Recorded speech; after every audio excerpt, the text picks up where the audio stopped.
Bismillahirrahmanirrahim. Assalamualaikum warahmatullahi wabarakatuh. Alhamdulillahi ala ihsanih wa syukru lahu ala taufiqihi wa amtinanih wa asyhadu an la ilaha illallah wahdahu la syarika lahu ta'ziman li sya'nih wa asyhadu anna Muhammadan abduhu wa rasuluhu da'ila ridwanih. Allahumma salli alaihi wa ala alihi wa ashabihi wa ikhwani. Para ikhwan dan akhwat, para jamaah Masjid Asra yang dirahmati oleh Allah Subhanahu wa taala. Alhamdulillah pada kesempatan kali ini kita berkumpul kembali dalam rangka mempelajari sejarah para sahabat, ya. Sahabat-sahabat Nabi sallallahu alaihi wasallam yang banyak seringkali dipuji oleh Allah Subhanahu wa taala dalam Al-Qur'an. Kuntum khaira ummatin ukhrijat linnas. Kalianlah umat yang terbaik yang Allah keluarkan bagi manusia. Allah juga berfirman, "Wasabiqunal awwaluna minal muhajirin wal ansar walladzina tabauhum bi ihsan radhiyallahu anhum wa radu'an." Dan orang-orang pertama kali masuk Islam dari kalangan kaum muhajirin, kaum ansar, ya, Allah ridha kepada mereka dan mereka ridha kepada Allah Subhanahu wa taala, dan Allah siapkan bagi mereka surga yang mereka kekal di dalamnya. Dan begitu banyak ayat memuji para sahabat, ya. Bagaimana tidak dipuji, mereka adalah murid-murid langsung Rasulullah sallallahu alaihi wasallam. Dan para sahabat, ya, memiliki kecenderungan dalam ibadah-ibadah. Contoh, sebagian sahabat mereka cenderung senang dengan jihad fi sabilillah, seperti Khalid bin Walid, seperti Abi Ubaidah bin Al-Jarrah, ya. Ini sahabat-sahabat yang senang untuk berjihad. Ada sahabat-sahabat yang terkenal dengan sedekahnya, seperti Utsman bin Affan radhiyallahu taala anhu, Abdurrahman bin Auf radhiyallahu taala anhu. Ada sahabat yang terkenal keras dalam menyampaikan tegas dalam menyampaikan kebenaran, seperti Umar bin Khattab radhiyallahu taala anhu. Dan juga ada sahabat yang terkenal dengan ilmu, ya, seperti Abu Hurairah, kemudian terkenal dengan Ibnu Abbas radhiyallahu taala anhuma, kemudian juga terkenal dengan Al-Qur'an, seperti Ubay bin Ka'ab dan Zaid bin Thabit radhiyallahu taala anhu. Ada sahabat yang mengumpulkan semuanya, seperti Abu Bakar As-Siddiq radhiyallahu taala anhu. Nah, pada kesempatan kali ini kita akan bahas salah seorang sahabat yang terkenal dengan ilmunya, terkenal dengan Al-Qur'annya. Dialah Zaid bin Thabit radhiyallahu taala anhu. Siapakah Zaid bin Thabit? Kita akan tuliskan terlebih dahulu tentang nasabnya.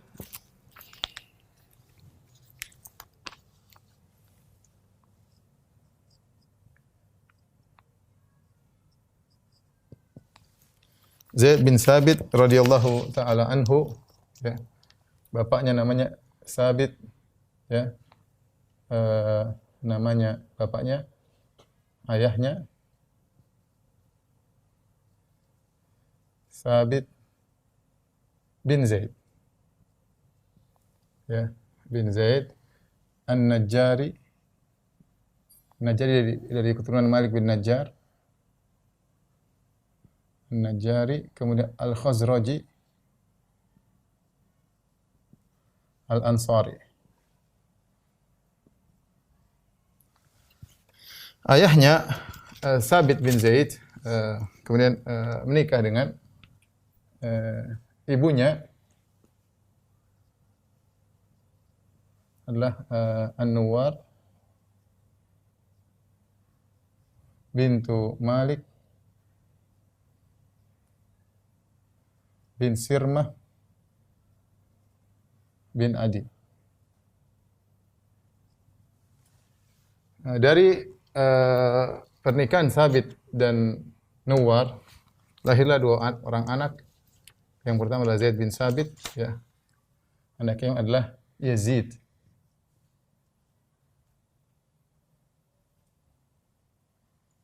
Yazid bin Thabit. Adapun Thabit bin Zaid, ayah daripada Zaid, ini wafat dalam perang Bu'ath.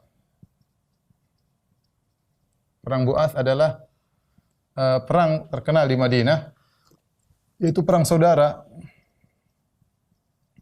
Perang saudara antara Al-Aus dan Khazraj. Antara suku Al-Aus dan Al-Khazraj. Ini dua sama-sama bersaudara. Ini disebut dengan Bani Qailah, sama-sama seorang anak dari keturunan seorang wanita Qailah. Yang terjadi pada 5 tahun sebelum hijrah. Sebelum hijrah. Ketika itu berperang besar-besaran, perang saudara, sampai banyak yang meninggal dunia. Di antara yang meninggal Thabit bin Zaid. Ya, Allah alam dia meninggal dalam kondisi belum beragama Islam. Adapun Nuwar bintu Malik, maka dia pun masuk Islam, jadi seorang sahabiyah. Kemudian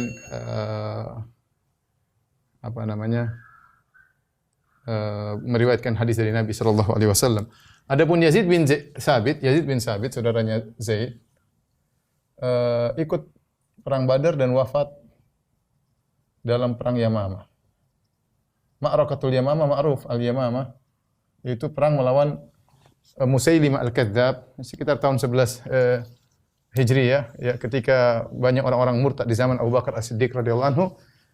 Saudaranya tersebut Yazid bin Thabit meninggal dalam perang tersebut radhiyallahu taala anhu. Taib. Zaid bin Thabit kapan lahirnya? Lahir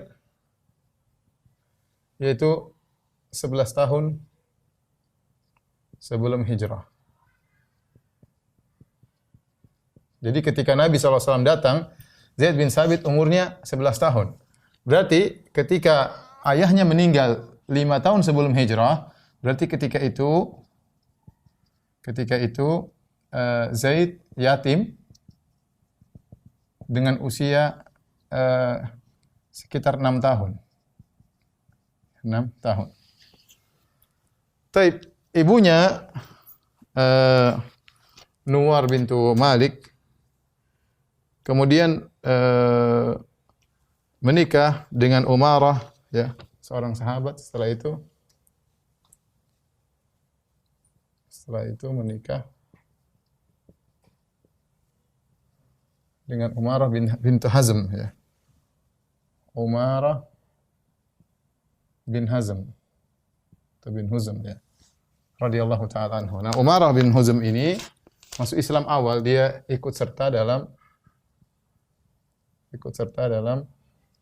Bai'atul Aqabah yang kedua. Bai'atul Aqabah ini sebelum Nabi berhijrah. Aqabah yang kedua. Maka beliau inilah Umarah bin Hazm yang merawat si yatim Zaid.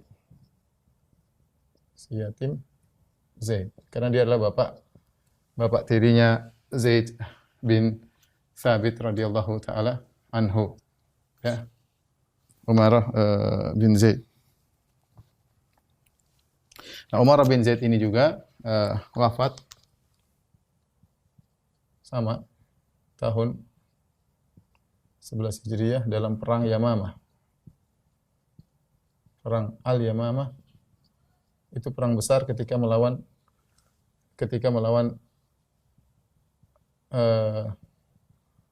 Musailimah al-Kadzdzab, nabi palsu di zaman Abu Bakar.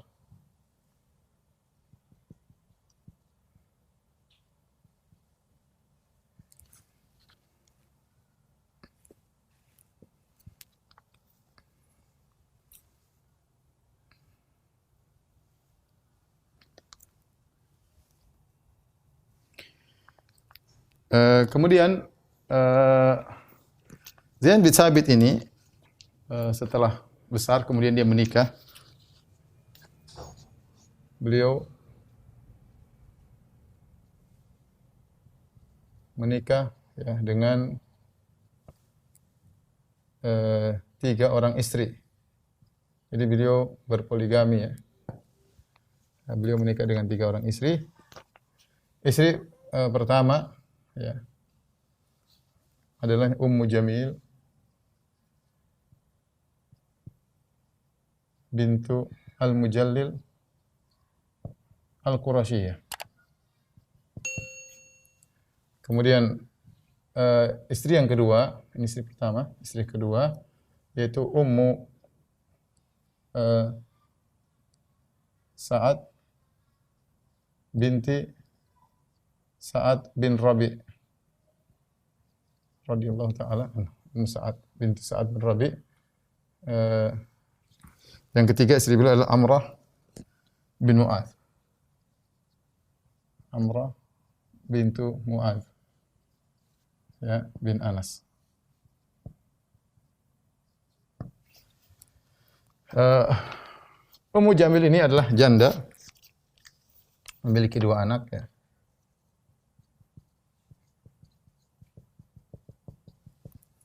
Hmm, 2 anak, ya, dari suami lamanya.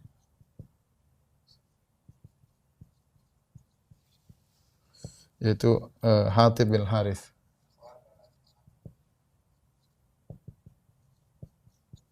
Kemudian janda dinikahi oleh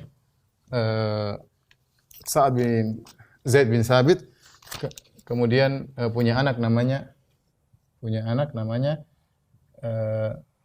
Sa'id bin Zaid bin Sabit.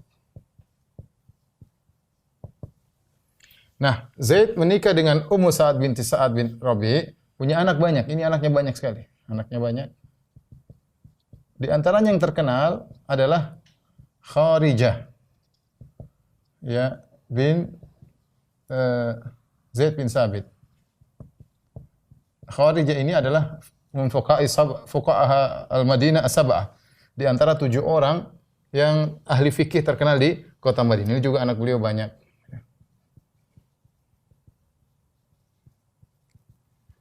Baik, ini kira-kira tentang nasabnya Zaid dan keluarganya, ya. Kawan-kawan coba dilihat lagi, ya. Inilah Zaid, ya. Jangan diingat ini aja, istrinya 3 orang, ya. Jangan cuma diingat ini. Ingat yang lain juga, ya. Intinya beliau dibimbing oleh ayah angkat yang sangat mulia, Umar bin Hazm, yang termasuk orang-orang awal masuk Islam, bahkan sebelum Nabi berhijrah pada Baitul Aqabah yang kedua, kira-kira setahun sebelum Nabi berhijrah, ya. Kemudian setelah itu Nabi SAW mengirim para sahabat untuk berdakwah di kota Madinah. Di antaranya Nabi SAW mengirim Abdullah bin Ummi Maktum, ya. Kemudian sebelumnya Mus'ab bin Umair radhiyallahu taala anhuma. Maka ketika Islam tersebar di kota Madinah, apalagi ayah angkatnya adalah Umarah bin Hazm, maka Zaid bin Sabit pun masuk Islam sebelum datang Nabi sallallahu alaihi wasallam. Zaid bin Sabit masuk Islam sebelum datang Nabi sallallahu alaihi wasallam. Taib. Apa keistimewaan Zaid?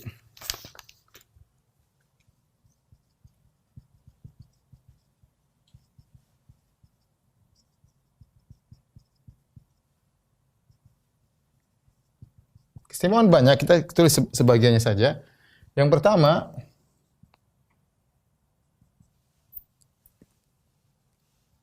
beliau adalah kutabul wahyi. Beliau termasuk para penulis wahyu. Nanti akan kita jelaskan insyaallah taala. Dan ini maksudnya sekretaris Nabi, pribadi Nabi SAW. Ada beberapa sahabat pilihan Nabi yang untuk mencatat Al-Quran, yaitu penulis wahyu untuk mencatat Al-Quran. Bahkan bukan cuma itu, ya, beliau juga sekretaris Nabi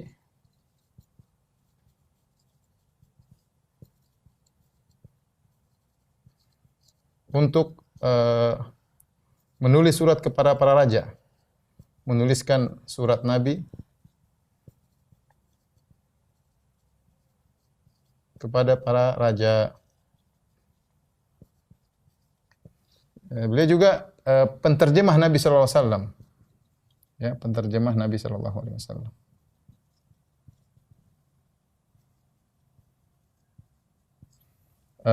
Kalau Nabi datang surat, jika datang surat kepada Nabi,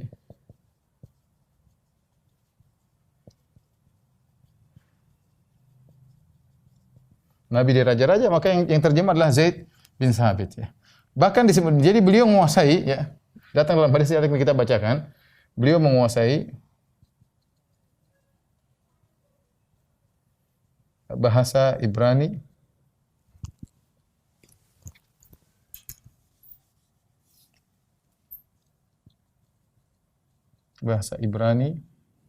kemudian Siryani bahasanya Nabi Isa. Bahkan ada yang mengatakan, bahkan disebutkan juga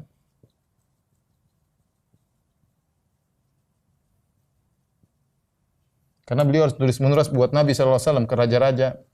Juga beliau menguasai, jadi bakat beliau. Beliau menguasai bahasa ya Persia, Romawi, kemudian Qibti, Qibti bahasa Mesir ya. Kemudian Habasyah. Beliau juga menguasai 4 bahasa yang lain, 2 bahasa, jadi beliau menguasai 6 bahasa tambah bahasa Arab jadi 7 bahasa. Inilah Zaid bin Thabit radhiyallahu taala anhu. Kemudian di antara keistimewaan Zaid bin Thabit radhiyallahu taala anhu ya, beliau ahli faraid. Kata Nabi sallallahu alaihi wasallam,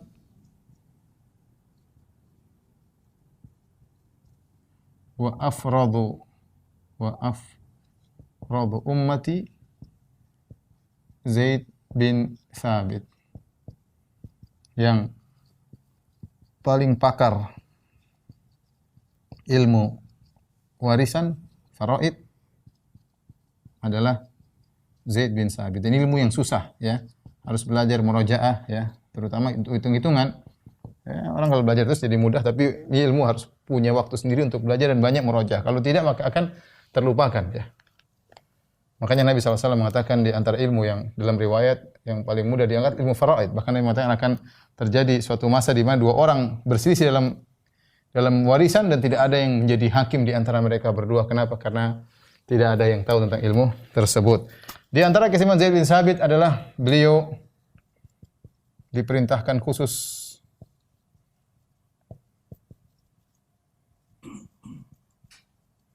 oleh Abu Bakar, lalu Umar, lalu Utsman untuk mengumpulkan Al-Quran. Nanti akan kita ceritakan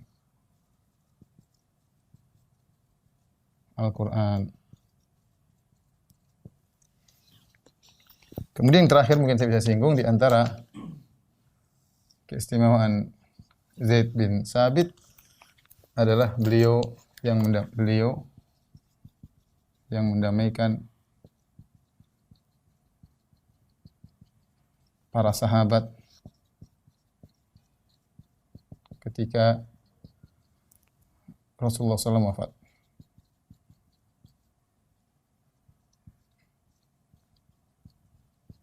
Tapi ini di antara hal-hal yang merupakan keistimewaan Zaid bin Thabit.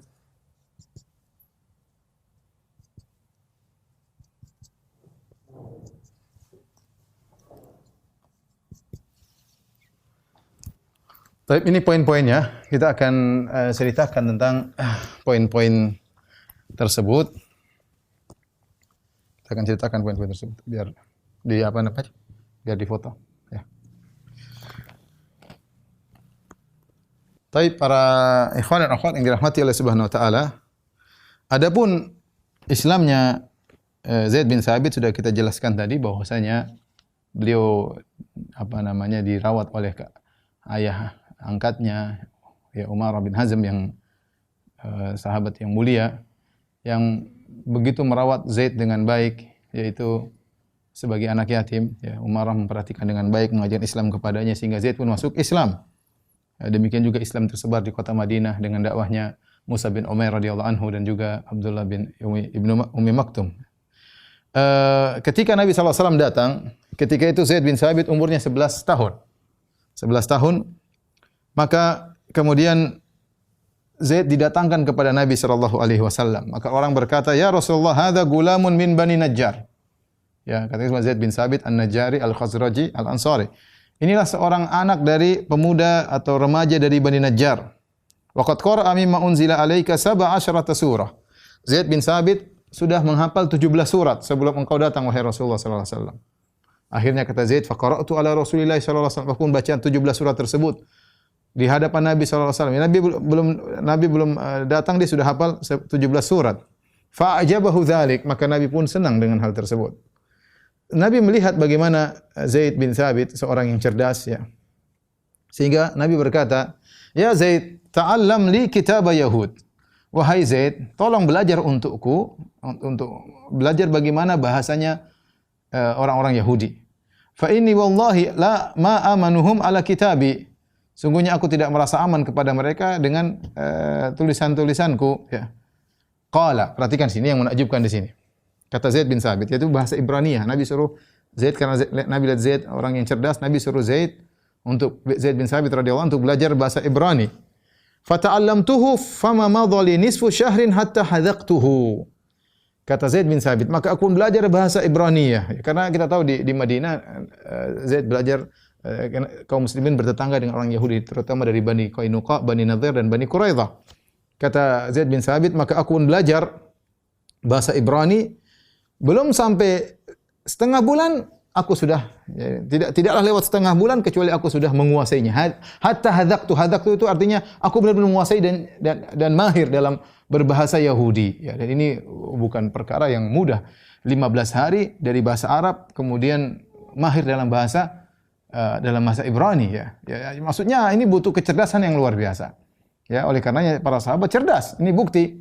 Bagaimana tidak jelas 15 hari kemudian mahir dalam bahasa Ibrani, bahkan dan ini hadis riwayat Bukhari, bahkan Nabi bahkan Zaid tidak mengatakan saya bukan cuma bisa, sekedar bisa, tapi kata Zaid bin Thabit hatta hadzaqtuhu, yaitu aku sampai mahir dalam bahasa Ibrani tersebut. Wa kuntu aktubu li Rasulillah sallallahu alaihi wasallam idza kataba lahum, aku menulis kalau ada Nabi ingin kirim surat kepada mereka, aku tuliskan surat kepada mereka dengan bahasa tersebut. Dalam riwayat yang lain ya, ketika Zaid dikatakannya Zaid bin Thabit sudah hafal 17 surat, maka kata Zaid bin Thabit, "Fastaqra'ani," kata Nabi SAW, coba bacakan suratnya. Maka Zaid baca surat Qaf wal Qur'anil Majid. Dan seterusnya. Ini surat cukup panjang, lumayan dari Al-Mufassal ya. Jadi 17 surat lumayan panjang, banyak yang sudah dihafal oleh Zaid bin Thabit radhiyallahu taala anhu. Dan ini tujuan Nabi SAW menyuruh Zaid bin Thabit untuk belajar bahasa asing agar jangan terpedaya oleh mereka dan agar mengerti tentang bagaimana tulisan mereka ya. Dan ini penting. Makanya Nabi suruh Zaid bin Thabit untuk belajar bahasa mereka. Buat apa? Untuk menjaga Al-Qur'an. Untuk menjaga Al-Qur'an. Karena kita tahu bahwasanya Al-Qur'an adalah satu-satunya kitab suci yang dijaga oleh Allah Subhanahu wa taala.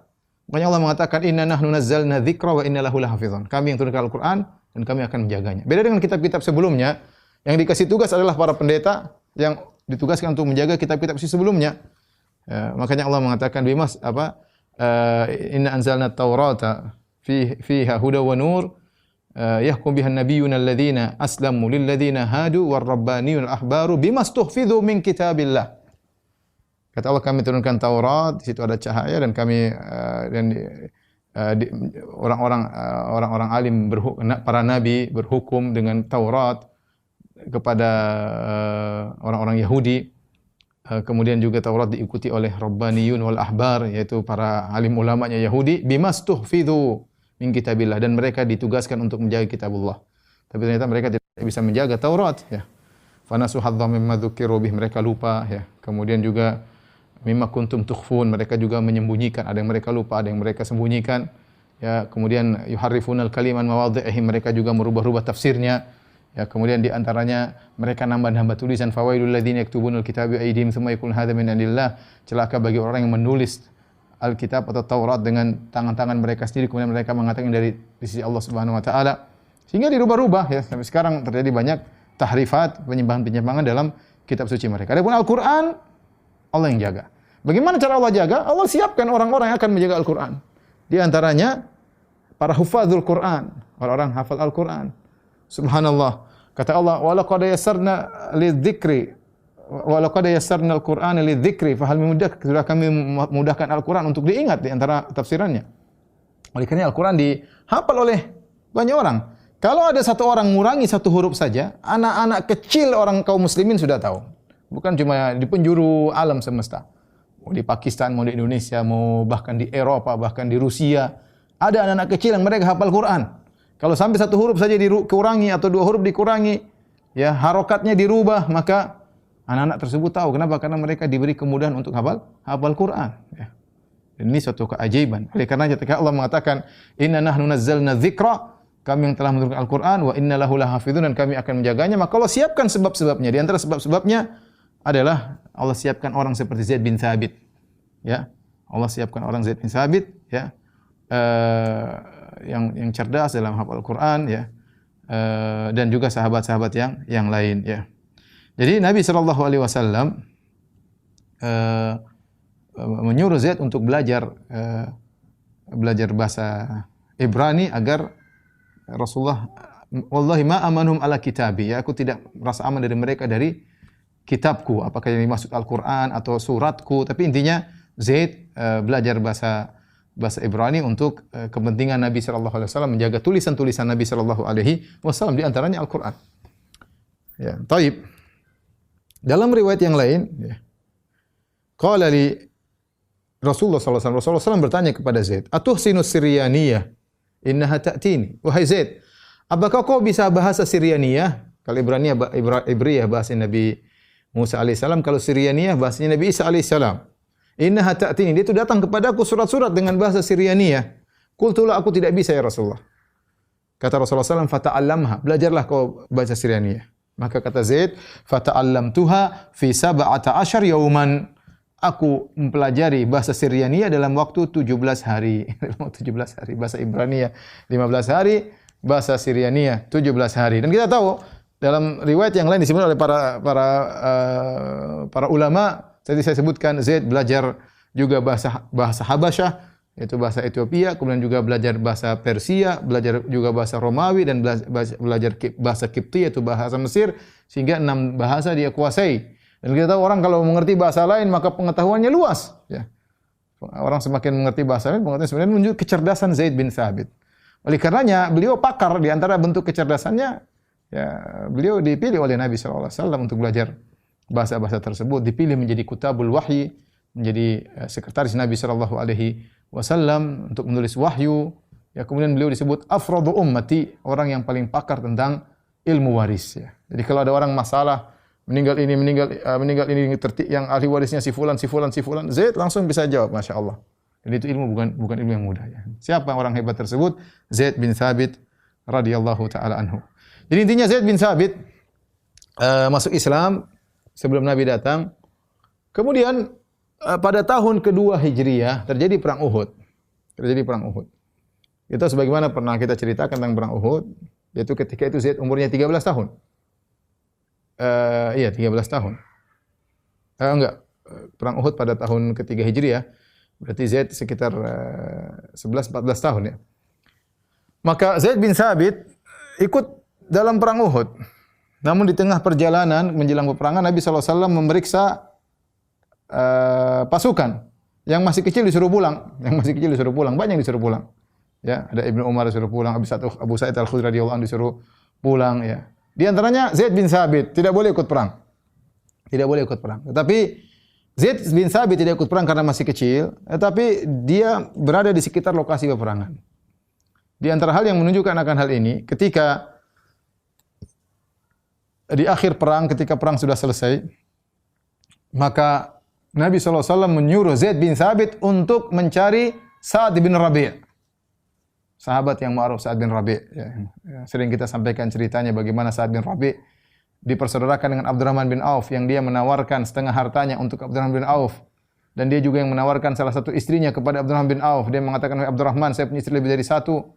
Kau silakan lihat yang mana kau sukai, akan saya ceraikan. Jika habis masa iddahnya silakan nikahi." Abdurrahman bin Auf mengatakan, "Tidak perlu, barakallahu laka fi malika wa ahlik. Semoga Allah memberkahi hartamu, dirimu dan keluargamu. Tunjukkan kepadaku Suq Bani Qainuqa, mana pasar orang Yahudi, saya akan berdagang di situ." Tapi intinya ini sahabat yang mulia, Sa'ad bin Rabi'. Ketika selesai perang, dia tidak hadir di pasukan Nabi SAW. Maka Nabi suruh Zaid bin Thabit, masih umur 14 tahun, ya, suruh cari Sa'ad bin Rabi'. Maka berangkatlah Zaid bin Thabit, cari sana. Akhirnya dia ketemu Sa'ad bin Rabi'. Kemudian dia berkata, "Wahai Sa'ad bin Rabi', Inna Rasulullah SAW yukri'uka salam. Rasulullah SAW mengirim salam buat engkau. Dan Rasulullah SAW bertanya kepada engkau, aina tajiduka? Bagaimana bagaimana kau dapati dirimu ya? Bagaimana kaifa tajiduk atau kaifa tajidu nafsak? Bagaimana kau dapati dirimu? Maka situ tatkala Sa'ad bin Rabi penuh dengan luka-luka, puluhan luka-luka, bekas tombak, bekas pedang, bekas panah, ya, penuh dalam tubuhnya. Ketika itu dia sudah di nafas terakhir, kemudian dia berkata, Assalamu ala Rasulullah sallallahu alaik, salam kepada Rasulullah, kepada engkau. Ya, sampaikan kepada kaumku, kaum Ansar, laisa lakum uzrun an khulisa ila Rasulullah sallallahu alaihi wasallam yukhlasa ila Rasulullah sallallahu alaihi wasallam wa fikum syufrun yatruf. Kata dia, tidak ada uzur bagi kaum Ansar kalau Nabi sampai terluka, sementara di antara kalian masih ada seorang yang bisa mengedipkan matanya. Selama masih ada orang bisa mengedipkan matanya, Nabi tidak boleh luka. Akhirnya dia meninggal dunia. Ya, waktu ditanya, "Kaifa tajidu nafsak?" Bagaimana kau dapat dirimu? Kata Sa'ad bin Rabi, "Ajidu rihal jannah min qibali Uhud." Aku mencium bau surga dari arah gunung Uhud. Kemudian dia pun meninggal dunia radhiyallahu taala anhu. Inilah Sa'ad bin Rabi, ya, punya putri, ya, tadi Ummu Sa'ad, ya, bin Sa'ad bin Rabi, ya, yang akhirnya dinikahi oleh Zaid bin Thabit. Ya, mungkin Zaid bin Thabit, ya, kata para ulama Zaid bin Thabit menikah dengan putrinya Sa'ad bin Rabi karena dia tahu kemuliaan Sa'ad bin Rabi dan dia tahu akhirnya putrinya juga menjadi anak yatim seperti dia. Ya, kemudian dia tahu bagaimana bapak angkatnya Umarah bin Hazm memuliakan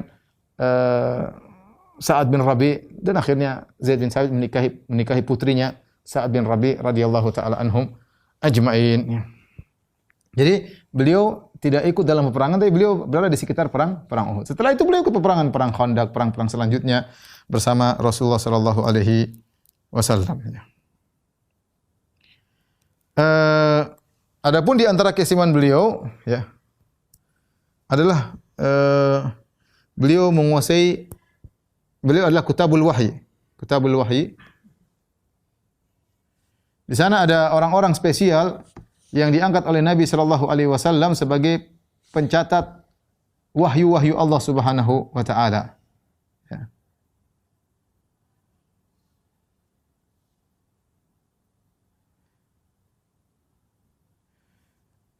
Al-Qadhi Muhammad bin Salam Al-Qudai beliau berkata, "Kana Utsman bin Affan wa Ali bin Abi Thalib radhiyallahu anhuma yaktubanil wahya."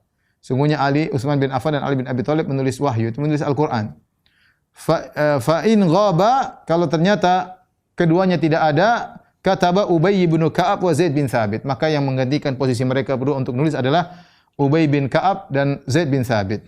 Ya. Fa in lam yahdhur ahadun min haula'il arba'ah, kalau tidak hadir seorang pun dari empat orang ini empat pencatat utama, Utsman bin Affan, kemudian Ali bin Abi Thalib, Ubay bin Ka'ab dan Zaid bin Thabit. Kalau empat orang ini tidak ada, ya, maka kataba man hadara minal kuttab, maka sekretaris Nabi yang lainnya, para pencatat wahyu yang lainnya catat. Mereka di antaranya siapa? Muawiyah bin Abi Sufyan, Khalid bin Sa'id bin Al-As, Aban bin Sa'id, Al-Ala bin Hadrami, Hamzah bin Rabi'. Ini di antara kutabul wahyu. Kutabul wahyu ada banyak, ya. Ibnu Abdul Bar berkata, "Wa mimman kataba li Rasulillah sallallahu alaihi wasallam", di antara yang menuliskan wahyu buat Nabi adalah Abu Bakar As-Siddiq. Ya.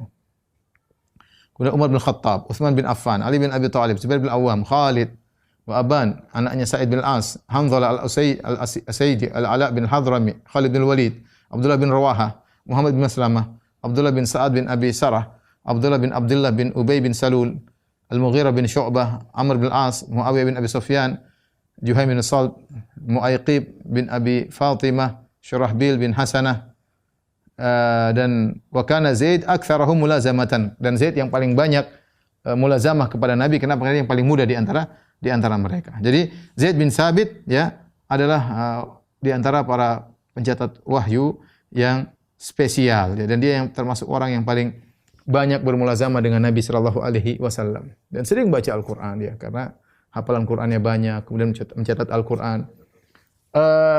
Di antara hal yang menunjukkan bagaimana sibuknya Zaid bin Thabit dengan Al-Qur'an, hadis yang diriwayatkan oleh Imam Al-Bukhari dari Anas bin Malik radhiyallahu taala anhu, bahwasanya Anas berkata, An Zaid bin Thabit, dari Zaid bin Thabit. Zaid berkata, "Tasaharna ma'an Nabi sallallahu alaihi wasallam."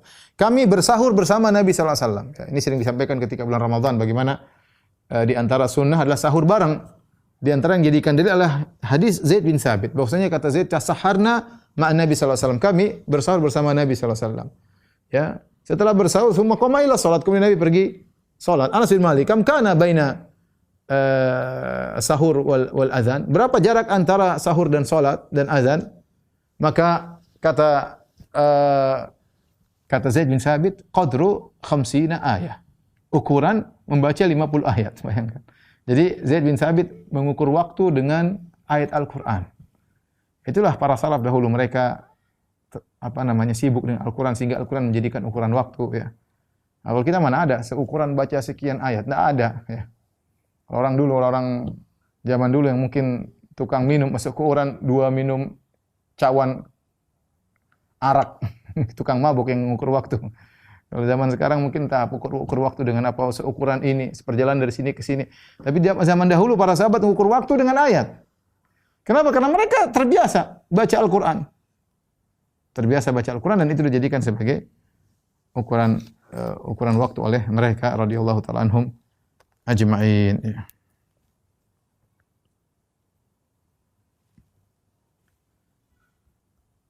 Taib, adapun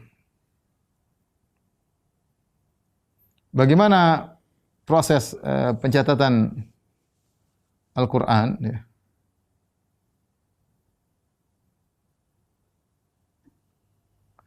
Jadi ceritanya di zaman Abu Bakar, ketika Abu Bakar radhiyallahu anhu menjadi khalifah, ya.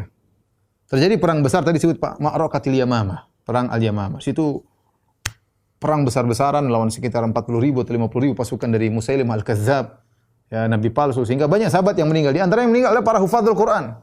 Puluhan hufadzul Quran meninggal dunia. Kita tahu Al-Quran dulu ditulis di mana? Bukan ditulis di di kulit. Ditulis juga di pelepah korma. Kemudian ditulis juga di batu, ya. Al-Quran dulu seperti itu. Mereka hafal, mereka juga tulis. Mereka hafal, mereka juga tulis, ya. Ketika banyak hufadzul Quran yang meninggal dunia, maka ketika itu Umar memberi usul kepada Abu Bakar agar Abu Bakar mengumpulkan Al-Quran. Ya.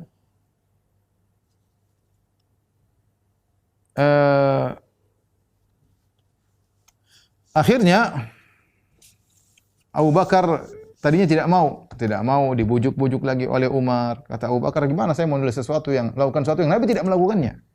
Nabi tidak pernah mengumpul Al-Quran. Ya. Kata para ulama, jelas Nabi tidak bisa mengumpul Al-Quran karena ketika itu Nabi masih turun ayat dan belum sempurna Al-Quran. Lagi pula ada nasikh dan mansukh, ya. Sehingga tidak bisa dibukukan, ya. Tidak bisa dibukukan. Kenapa? Karena akan ada surat yang mungkin ada ayat yang mungkin dimansuhkan, diganti dengan ayat yang baru, ya. Terkadang di tengah perjalanan ada ayat turun, jadikan ini di surat Al-Baqarah, sehingga tidak bisa diatur ketika itu, sehingga sebagian orang nulis sebagian ayat, sebagian nulis sebagian surat, ya. Dan demikian terjadi proses pencatatan Al-Qur'an. Sebagian pencatatan Al-Qur'an nyatat, sebagian tidak nyatat, seperti itu, ya. Seperti kita katakan tadi, ternyata yang nulis adalah Utsman bin Affan sama Ali bin Abi Thalib. Kalau enggak ada, yang nulis adalah Ubay bin Ka'ab dan Zaid bin Thabit. Jadi tidak semua nulis semuanya, terpencar-pencar. Ya, meskipun ada yang hafal Quran seluruhnya, tapi yang nulis tidak semuanya, ya. Dan sebagian nulis dengan lahja atau dengan bahasa, ya, yang mungkin bukan orang Quraisy. Ya, kita tahu bahwasanya suku-suku Arab banyak. Terkadang ada beda-beda sedikit di antara mereka. Oleh karena nanti tatkala Utsman bin Affan menyuruh Zaid bin Thabit nulis Al-Qur'an, kalau ada khilaf di antara para sahabat tentang huruf apa atau bunyinya bagaimana, maka dikembalikan kepada bahasa Quraisy karena mereka lebih paham tentang bahasa Arab dan Nabi sallallahu alaihi wasallam adalah orang Quraisy. Oleh karenanya ketika Umar memandang Al-Qur'an bisa hilang dengan wafatnya para penghafal Quran, maka Umar kasih ide kepada Abu Bakar, ya, untuk mengumpulkan Al-Qur'an, ya. Ketika itu Abu Bakar kemudian setuju. Kemudian Abu Bakar mengirim orang untuk memanggil Zaid bin Thabit, ya.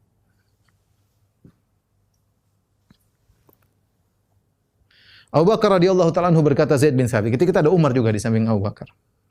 Kata Abu Bakar kepada Zaid bin Thabit, "Inna Umar atani, sungguhnya Umar datang kepadaku. Faqala innal qatla qad istaharra yaumal yamamah bi qurra'il Qur'an." Perang dalam perang Yamamah sudah semakin parah, semakin banyak dari qurra'il Qur'an, para penghafal Quran yang meninggal dunia. Wa inni akhsha in istaharra al-qatlu bil qurra'i bil mawatin fayadhhabu katsirun minal Qur'an. Dan aku khawatir kalau perang semakin besar dan akhirnya banyak dari qurra ahli baca Quran meninggal dunia, aku khawatir banyak dari Al-Quran akan hilang. Wa inni ara an ta'mura bi jam'il Qur'an. Kata Umar, wahai Abu Bakar, kalau begitu menurutku engkau suruh Al-Quran dikumpulkan. Qultu li Umar, jadi Abu Bakar cerita kepada Zaid bin Thabit. Di sampingnya ada Umar. Tadi Umar bilang saya begini-begini. Aku jawab kepada Umar, "Kaifa taf'alu syai'an lam yaf'alhu Rasulullah sallallahu alaihi wasallam?" Bagaimana engkau melakukan sesuatu yang Rasulullah tidak lakukan? Dan ini lihat bagaimana para sahabat menjauhi dari segala macam bid'ah. Padahal ini bukan bid'ah. Mengumpul Al-Quran itu bukan bid'ah, ya. Bahkan sudah disyaratkan dalam Al-Quran, yatlu suhufan mutahharah.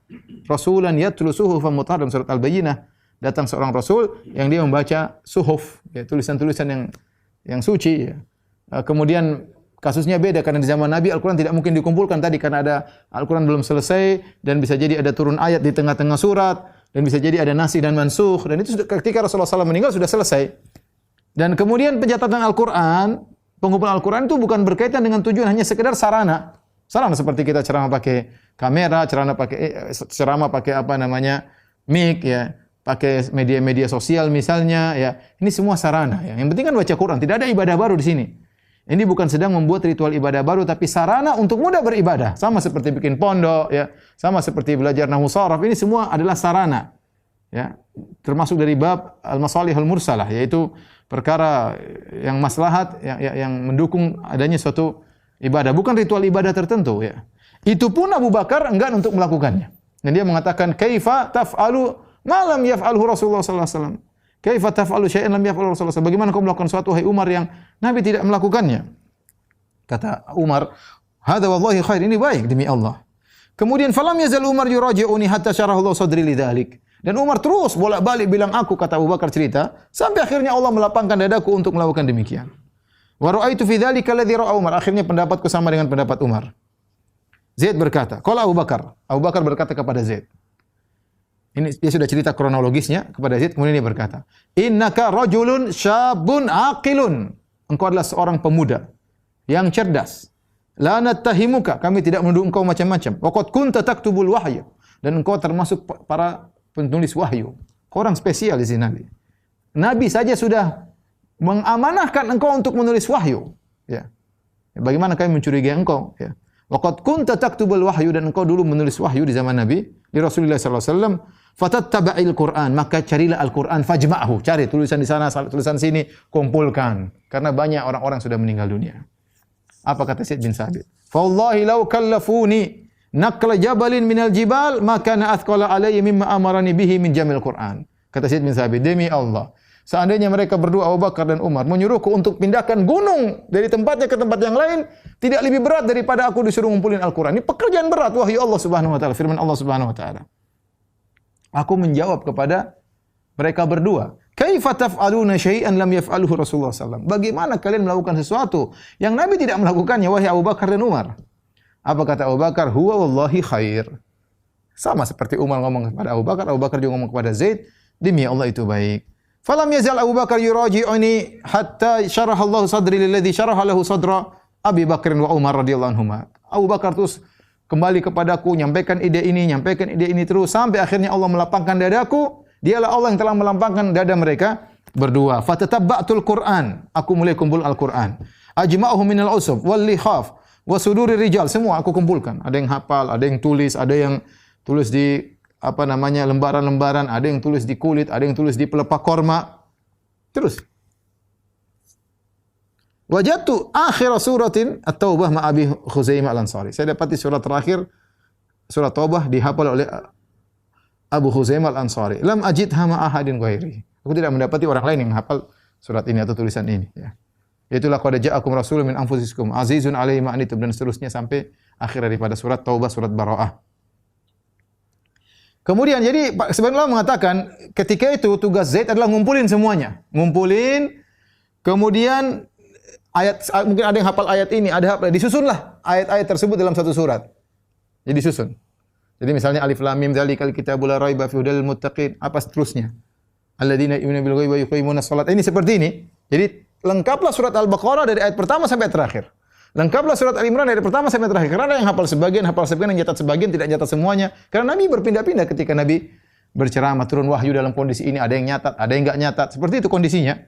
Ya. Jadi di zaman Abu Bakar sudah tersusun setiap surat dengan urutannya dari awal sampai akhir. Tetapi kata sebagian ulama belum tersusun surat pertama ini, surat kedua ini belum. Itu baru terjadi di zaman Umar bin Khattab radhiyallahu taala anhu. Akhirnya Abu Bakar radhiyallahu anhu pun meninggal dunia, kemudian diberikan kepada Umar apa yang sudah kerjaan Zaid bin Sabit umur Al-Qur'an. Kemudian ketika Umar meninggal dunia, kemudian diserahkan kepada Hafsah bintu Umar radhiyallahu taala anhu. Taib. Kemudian sampai di zaman Utsman ada perselisihan di antara sebagian sahabat dalam baca Quran. Ada yang baca Quran pakai lahjah, ya, suku yang lain, ya. Maka ya, karena mereka mungkin dengar, mereka mungkin catat tidak pun atau mencatat dengan lahjah yang lain, ya, atau dengan bahasa yang agak beda-beda dikit, ya. Hurufnya ada huruf hanya atau kurang seperti itu. Akhirnya Utsman kembali menyuruh Zaid bin Thabit untuk ngumpulin Al-Quran kedua kali, ya. Kumpulkan, ya, kemudian didiskusikan dengan timnya. Kalau ada perselisihan harus ditentukan begini, ya. Jadi ada yang ini salah, yang ini tidak dipakai, bacaan suku ini tidak dipakai. Kalau ada masalah pakai suku bacaan Quraisy, kalau pas tidak ada masalah itu yang dipakai. Terus sampai selesai 30 juz, yang lainnya suruh dibakar, ya. Lainnya suruh dibakar, ya. Karena inilah yang jadi patokan, ya, karena dilihat juga dari kondisi Nabi SAW sebelum meninggal dunia, mana surat-surat yang tidak terkena mansukh lagi, ya, ketika Nabi SAW meninggal dunia, dan diutamakan adalah Quraisy kalau terjadi perselisihan, ya, sampai akhirnya di antara jasa Zaid bin Thabit adalah Al-Quran yang kita baca sekarang ini ditulis dengan Rasm Al-Utsmani. Taib.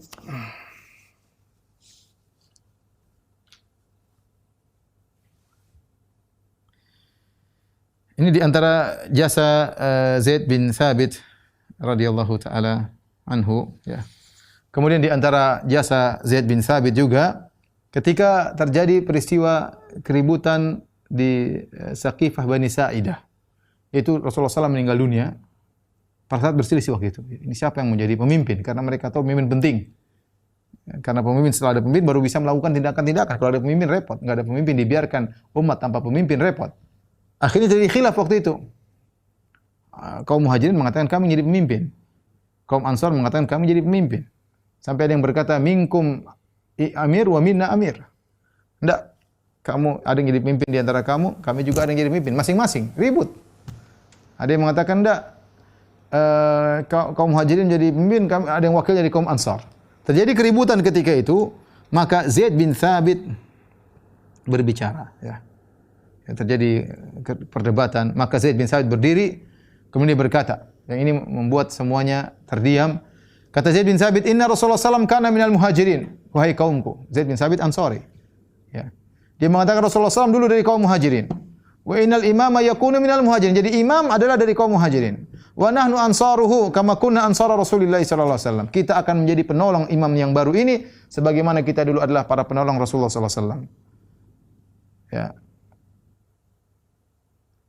Faqama Abu Bakar radhiyallahu anhu, faqala Abu Bakar kemudian berkata, "Jazakumullahu khairan ya ma'syaral ansar."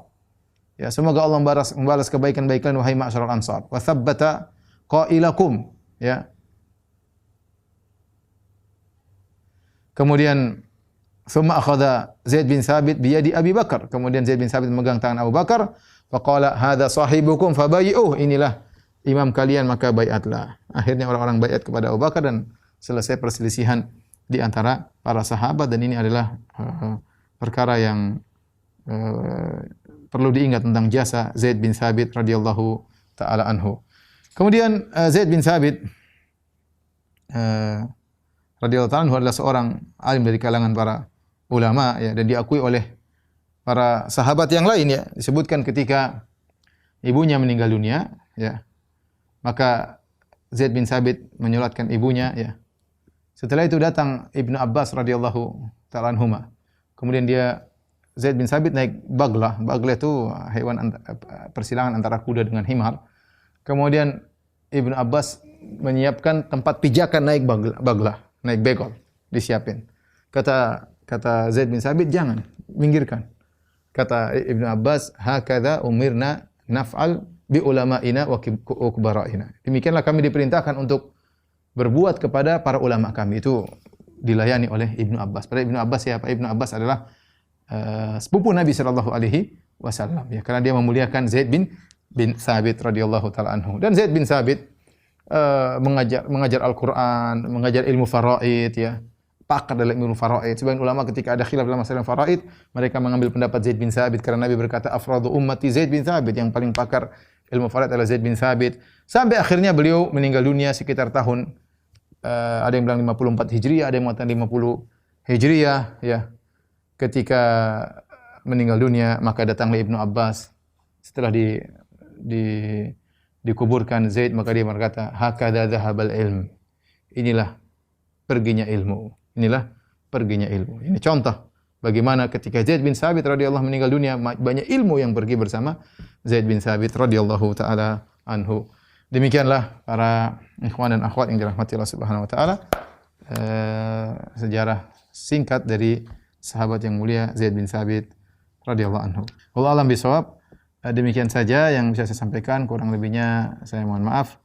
Wabillahi taufiq wal hidayah. Assalamualaikum warahmatullahi wabarakatuh.